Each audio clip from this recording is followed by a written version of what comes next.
Alhamdulillah kawan-kawan, kami telah selesai menghadapi periksaan PSR dan kami bersedia untuk masuk ke Institut Tahfiz Al-Quran. Tapi kami tak tahu cara untuk menghafal Quran. Jadi kami bersedia untuk berjumpa dengan seorang muallim Al-Quran di Institut Tahfiz Al-Quran untuk bertanya lebih lanjut tentang cara menghafal Al-Quran dengan baik. Jom kita masuk.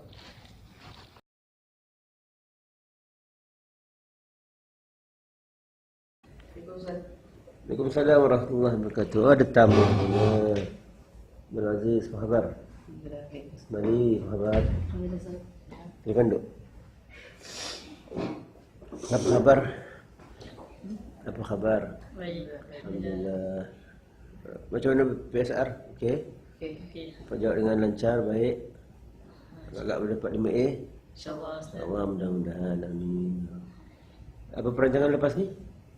Rancangan kami Ustaz akan masuk Institut Tahfiz. Safir Quran Sultan Haji Salam Burkiah. Alhamdulillah, sebaik-baik pilihan tu bagi Ustaz. Sekolah yang hari-hari kena baca Quran. Dan di sekolah macam tu di Brunei ni. Alhamdulillah, mudah-mudahan Allah mudahkan kamu masuk ke sana. Allah mudahkan dalam temu juga lulus. Mudah-mudahan. Amin ya rabbal alamin. Itu Ustaz, kami kan tanya Ustaz, macam mana cara menghafal Quran dengan baik Ustaz? Pasal dulu kan kami menghafal surah pendek-pendek saja di sekolah. Tapi sekarang kami menghafal yang panjang-panjang. Macam mana tu Ustaz? Kalau panjang-panjang pandang juga. Mulai dari Al-Baqarah kan? InsyaAllah Ustaz akan bagi dah sekalian yang Ustaz tahu lah. Baik, yang pertama sekali untuk kamu menghafal ni bukan kerja yang mudah. Payah juga kan? Pertama sekali ialah niat kamu. Kenapa kamu menghafaz Al-Quran? Kalau dulu mungkin surah pendek-pendek, Wadduha sampai An-Nas. Tu mungkin untuk bawa dalam semayang. Ini apa dari Al-Baqarah ni sampai habis 30 juzuk insya-Allah. Apa tujuan kamu? Niat kamu kerana apa? Allah. Mesti kerana Allah Subhanahu Ta'ala. Bukan kerana indung, bukan kerana indung menyuruh, bukan kerana ikut kawan masuk, bukan kerana ikan bersukan contohnya. Mesti kerana Allah Subhanahu Wa Ta'ala. Baru tak kerja kamu akan mudah. Sebab kamu niat kerana Allah, Allah Ta'ala akan mudahkan untuk kamu. Yang pertama. Yang keduanya ialah mesti selalu berdoa pada Allah Subhanahu Wa Ta'ala. Minta pada Allah. Quran ni siapa punya? Allah Ta'ala, bukan tahfiz punya ya. Allah Ta'ala punya. Maksudnya wahyu itu daripada Allah Subhanahu Wa Ta'ala. Allah Ta'ala punya. Jadi bila kita nak Quran tu masuk dalam kita punya otak, dalam kita punya fikiran, bukan senang, bukan boleh kita ni makan atau berabur sayangnya, bukan. Dia dapat. Dia mesti kita ni hafaz. Dan menghafaz tu benda yang payah. Jadi kita mesti minta dengan Allah Subhanahu Wa Ta'ala. Rajin berdoa pada dia. Rajin berdoa. Munajat dengan Allah, minta ya Allah mudahkan aku menghafal Quran. Jadikan aku seorang penghafaz Al-Quran yang baik. Baik hafalannya, baik amalannya, baik akhlaknya. Rajin berdoa. Okey. InsyaAllah Allah Ta'ala mudahkan. Yang ketiganya, bila mula menghafal, bila kita nak menghafal, pilih waktu yang sesuai. Apakah waktu yang sesuai untuk menghafal? Yang kamu tahu? Subuh. Alhamdulillah. Lepas subuh. Mengantuk sikit kan? Mengantuk. Tapi kalau kamu tidur awal malam, insyaAllah hendak kamu mengantuk. Lepas tu, lepas maghrib. Jangan waktu yang sibuk. Waktu tengah hari tu kan makan tengah hari. Tu ngalih mengapa dia dapat benda masuk tu. Atau waktu petang kamu kan main bola. Kawan-kawan main bola, kamu menghafal. Memang dah kamu sekarang. Fikiran kamu ke lain tu. Fikir bola tu. Jadi waktu sesuai lepas subuh, lepas maghrib, ataupun 2/3 malam. Sebelum subuh tu dalam pukul 4, bisa tu menghafal. Tenang fikiran tu. Itu yang ketiga. Yang keempat, mesti pilih tempat yang sesuai untuk menghafal. Tempat yang sunyi lah, tentu yang sunyi lah. Di masjid, daripada lepas subuh sampai waktu zuhur tu memang saja ada orang ada public activity tu. Saya akan buat iktikaf, cuba menghafal. Okey. Lepas tu ataupun di surau, di balai ibadat, di bilik kamu pun kalau ada yang mengganggu, macam adik-adik, ada anak-adik pergi sekolah, abang kakak pergi sekolah, kamu tinggal di rumah dengan indung, kamu dalam bilik kamu tumpukan untuk menghafal. Begitu ibu kamu menghafal, so jangan dikacau, tunggu menghafal. Ataupun tempat yang paling best sekali bagi ustaz, di kubur. Sebab di kubur ni tempatnya sunyi, garanti sunyi. Dia nak ada orang pergi sana tu, nak ada orang main-main kat sana. Ada saudara kita yang telah meninggal dunia, kita di sana ziarah. Sambil kita menghafal tu, kita niatkan pahala untuk orang yang telah meninggal dunia tersebut. InsyaAllah. Jadi banyak faedah dapat di sana kalau dikubur. Tapi siang lah, jangan malam. Malam-malam. Jadi bila menghafal tu yang kelimanya, setiapnya ialah setiap hari cuba kita kata test kita punya kepantasan menghafal. Maksud Ustaz, setiap hari kita buka mana-mana, buka random ni, buka Quran mana-mana kita buka. Contohnya, okey, hari ni aku nak cuba menghafaz 4 baris. Berapa minit sukat masa ni. Sebab dalam kaedah temu duga nanti ada time limit. Jadi kita sukat. Katalah kali pertama mungkin kita baru kamu hafal ni, kita mungkin dapat 4 baris tu dalam masa contoh 10 minit. Ataupun lebih. Lambat tu. Jadi setiap hari kita macam tu sukat. InsyaAllah sampai seminggu tu insyaAllah dia akan makin berkurang masa tu. Makin cepat kamu hafal sampai seminggu. Macam orang Usain Bolt lari 100 meter, tahu kenal? Itu. Contoh tu dia menyingkat masa tu, begitulah. Kita menghafal macam tu, mesti ada target. Dah dapat kita ni 2 hari boleh dapat contoh setengah muka, 1 muka dah dapat macam tu. Mesti ada sukat-sukat, ya. Dan yang seterusnya, bagaimana cara kamu menghafal itu sendiri. Itu menentukan juga mudah atau tidak kamu dalam proses menghafal Al-Quran. Paling basic ialah sebelum kamu baca, sebelum kamu menghafal, kamu mesti pastikan pertamanya lancar bacaan. Tidak ada salah-salah huruf, baris, okey, sebutan huruf, bagi lurus semua bagi tepat. Sudah lancar, benar-benar lancar macam main, macam kamu baca Al-Fatihah. Okey, kemudian kamu pasang dengan, kalau dapat pasang dengan tajwid. Ikhfa'nya, gunnahnya, mana ada pasang. Baca dengan bacaan yang penuh tajwid. Okey. Kemudian kamu ulang berkali-kali. Ulang berkali-kali sampailah kamu rasa terbit perasaan untuk menghafal itu. Maksudnya sudah hafal ayat yang kamu baca itu sudah mula masuk ke dalam fikiran kamu. Mula masuk. Waktu itu baru kamu mula menghafal. Baik, saatnya pengalaman kamu. Pernah kamu hafal apa-apa ketika di sekolah rendah? Apa? Surah Duha sampai Nas. Surah Duha sampai Nas. Mari? Surah Ad-Duha sampai Nas. Sama juga. Nurani? Sama. Alhamdulillah. Ustaz sudah pengalaman menghafaz. Jadi sepanjang pengalaman kamu menghafaz, apa rintangan ataupun cabaran yang kamu hadapi? Payah untuk menghafal sekaligus ayat panjang. Kalau ayat panjang. Jadi kalau ayat panjang ada caranya.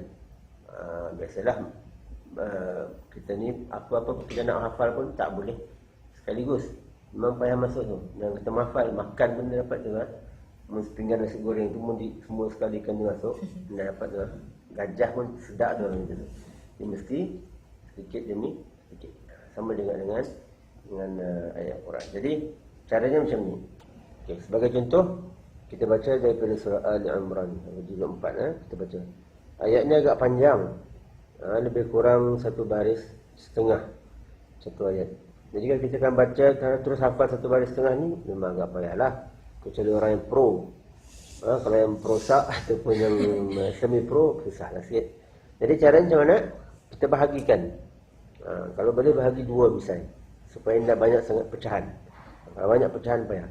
Jadi kita baca Bismillahirrahmanirrahim. إذ هم الطائفتان منكم. Kita baca Pertama luruskan sebutan yang lancar, itu pasang dengan tajwidnya, panjang pendeknya, panjang dengung dengan gunahnya panjang. Kemudian dah lancar beberapa kali kita baca, kata 20 kali. Idhammat ta'ifatani minkum. Sampai peringkat kita ni boleh membaca tanpa melihat lagi. Pejam mata boleh baca dengan besar. Baru tak kita ni pindah ke section yang kedua. Iaitu Antafshana wallahu waliyuhuma. Yang kedua, kalau ada waqaf, kita gunakanlah waqaf tu. Ini baik untuk supaya menguatkan ingatan kita ni. Jadi kita baca Antafshana wallahu waliyuhuma. Macam tadi juga kita ulang sampai 20 kali. Dengan melaksanakan hukum tajwidnya. Bila lancar 20 kali sampai kita boleh baca tanpa melihat, baru kita joinkan daripada awal. Idhammat ta'ifatani minkum an tafshala wallahu waliyuhuma. Ulang 20 kali lagi. Yang tadi yang setelah kita joinkan, kita ulang 20 kali. Sampai lancar, tidak ada salah, baru kita masuk ke section yang ketiga. Wa 'ala Allahi falyatawakkalul mu'minun. 20 kali juga. 20 kali juga sampai kita dapat ingat, betul-betul ingat tidak perlu melihat Quran, baru dah kita ni joinkan semua sekali. 3 section tadi jadikan satu section. Okey. Kita baca Idhammat ta'ifatani minkum an tafshala wallahu waliyuhuma wa 'ala Allahi falyatawakkalul mu'minun. Selesai satu ayat. Dan begitulah ayat yang berikutnya pun begitu juga. Kalau ayat itu panjang, kita katakan satu baris itu sebenarnya agak panjang bagi orang yang baru mula menghafal. So kita bahagikan kepada 2 section. Jangan kurang daripada itu. Kalau kita 3-4 section akan jadi masalah. Pertamanya untuk kita cantumkan nanti masalah. Kita macam kita main puzzle, terlalu banyak puzzle-nya damit-damit, kan payah kita nak cari dia punya ni kan, cantuman tu. Kalau bahasa-bahasa senang. Letak tu untuk temu sudah. Macam itulah. Itu juga. Payah mencantumkan nanti. Yang keduanya ialah dari segi bacaan. Bila kita sudah hafal, agak bidar nanti. Waqaf itu nanti akan jadi sangat bidar. Waqaf itu ni, waqaf tidak. Bunyinya pelik, canggung bunyinya. Jadi dapat kita ni, kalau satu baris tu paling banyak pun 2 section saja. Jangan kurang, jangan lebih daripada itu. Mau dapat satu baris sekali hafal lagi baguslah. Tapi untuk orang yang baru-baru menghafal, saya cadangkan satu baris buat 2 section. Begitulah ayat yang berikut ini nanti. Macam itulah caranya untuk memudahkan kita ni menghafal ayat yang panjang, yang banyak. Faham? Senang. Nampak? Nampak mudah? Nampak mudah. Alhamdulillah. Mudah-mudahan. Sebab kalau surah yang Duha sampai An-Nas kan ayatnya buntak-buntak kan. So agak senang. Tapi kalau macam dah mula naik Al-Baqarah, ayatnya panjang-panjang. Macam itu cara buatnya. Yang penting ialah mesti diulang banyak kali. Kalau kamu sanggup 70 kali sanggup. Kalau kaedah sains 70 kali insya-Allah kamu tak akan lupa. 70 kali ulang satu ayat. Kalau sanggup. Paling-paling pun 20 kali lah. Jangan jemu untuk mengulang. Faham? Alhamdulillah. Mari, apa pengalaman kamu? Sukaran? Macam mana memantapkan hafazan kami itu, Ustaz? Mantapkan hafazan yang sedia ada. Baik. Antara caranya lah, bila kita baca tu, jangan kita baca tu kadang-kadang, ada orang baca kerana terpaksa. Kerana sukatannya, kerana kewajipan di sekolah. Bukan dengan kerelaan hatinya, bah. Sepatutnya kita ni bila baca Quran, menghafal Quran, mesti dengan kerelaan hati kita ni, bah. Memanglah mula-mula niat tu lurus, tapi bila kita terpaksa baca banyak, kadang mula dah berubah niat tu malas, sengalih. Tapi cuba enjoy bila kita baca Quran. Pertama baca tu dengan tenang, jangan baca geragas. Baca contoh tadi kita baca idhammat ta'ifatani minkum an tafshala wallahu waliyuhuma. macam orang malas. Baca dengan penuh syahdu, dengan perasaan. إذ هم الطائفتان منكم أن تفشلا والله وليهما. Bila kita baca macam tu dengan kita pasang lagu warnanya, apa-apa lagu kamu nak pasang lah. Jangan pasang lagu barat sudah. Lagu Al-Quran yang banyak-banyak 7, ada 8, 9 tu kamu pasang saja. Itu membantu menguatkan hafalan. Cuba kamu contoh dengan orang menyanyi, mendatar saja bah. Dia menyanyi tapi mendatar je suaranya bah. Dia teringin merakam lagu tapi suaranya mendatar. Contoh dalam Mahizin ni lagu apa ni, lagu orang kahwin. Barakallah. Barakallahu lakuma wa baraka alaikuma. Siap. Enggak. Dia mesti naik turun. Macam ni. Nah, Barakallah. barakallahu lakuma wa baraka. Ada naik turun kan. Baru tak nyaman. Baru orang makan pun nyaman. Orang makan sambil makan kenduri dengan nyanyi lagu ni. Kalau menyanyi mendatar dia orang akan balik awal. Nasi siap makan nasi. Itu cara mengaji, mesti kita ni pasang lagu supaya menarik. Okey. Jadi kalau mendatar tu boring. Kita ni tidur, orang pun tidur. Ini mesti berlagu. Lagi satu cara untuk mantapkan hafazan ialah kita ni membaca dengan suara yang agak nyaring. Bukan terais, nyaring sikit. Kalau berbisik atau ujung-ujung tidur orang. Lagipun dah tentu butir apa bunyinya. Dia mesti naik, suara tu dinaikkan sikit. Bismillahirrahmanirrahim. Bismillahirrahmanirrahim. Atau rendah. Bismillahirrahmanirrahim. Bismillahirrahmanirrahim. Itu jangan tak, itu mengganggu orang lain. Yang sederhana saja. Mesti dinaikkan suara tu. Okey. Baik, itu untuk memantapkan hafazan. Faham? Belum ni? Apa pengalaman kamu? Apa masalah kamu menghafal? Macam mana nak menjaga hafalan supaya hafalan tahan lama? Supaya tahan lama. Maksudnya supaya kekal dalam ingatan lah. Tidak macam biskut lah sekejap. No you don't lah. Baik, untuk mengekalkan hafazan, pertama sekali ialah macam biasalah, mesti selalu diulang. Pagi, petang, siang, malam diulang. Yang keduanya ialah baca dalam sembahyang sunat. Contohnya kita ni ada sembahyang sunat tahiyatul masjid, sembahyang sunat duha, sembahyang sunat taubat, sembahyang sunat tahajud. Baca dalam sembahyang sunat. Sembahyang sunat mutlak pun boleh.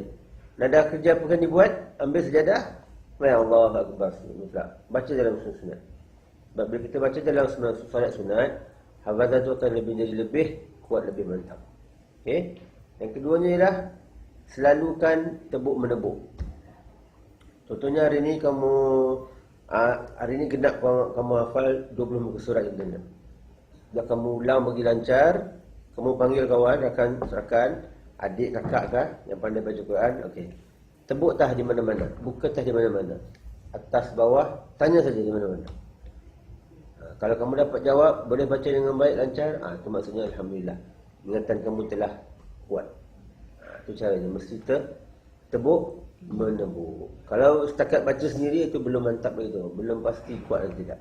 Mesti dites dulu. Baru tahu mantap atau tidak. Yang ketiganya buat jadual, mesti berjadual. Mesti melazimkan diri, mesti istiqamah. Anda dapat hari ini aku baca, esok tak anda dapat. Mesti hari-hari mesti baca. Tetap hari ini setengah juzuk, esok setengah juzuk, macam tu. Ada kita punya jadual, jadikan sebagai wirid harian. InsyaAllah kalau kamu lazimkan benda ni, InsyaAllah hafalan kamu akan mantap, InsyaAllah. Okey. Semoga kamu berjaya dalam PSR dan berjaya dalam semoga masuk ke Institut Hafizan Quran Sultan Haji Hasan Al-Mulqiyah, dan juga akan jadi seorang hafiz yang berjaya dunia akhirat. Amin ya rabbal alamin. Ada apa-apa lagi? Terima kasih Terima Ustaz. kasih atas jajah tadi. Sama-sama, mudah-mudahan bermanfaat dan sama-sama kita mendapat keberkatan. Okay. Betul ya? Masih jarang Ustaz.